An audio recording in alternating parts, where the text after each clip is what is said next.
Hey everybody, I just got done recording a new episode of Visual Lounge. Not a big deal, right? But I recorded in my new studio space, and this is my personal home office, so I thought I'd just take you on a very quick tour.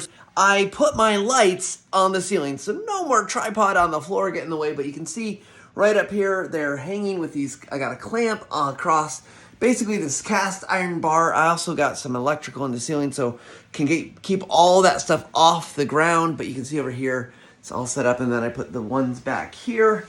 So now I've got some adjustment to do still, but the lights are up there. And the great thing is I've also changed the angle of the camera setup. So you can see here, I used to have the camera right between my monitor and my laptop, which it's off center a little bit. So I'm looking kind of this way, and my monitor's right here. So we'll see how it goes. This is the exciting thing about making videos, is it's always up to change, and it's a work in progress. And you're along for the journey. So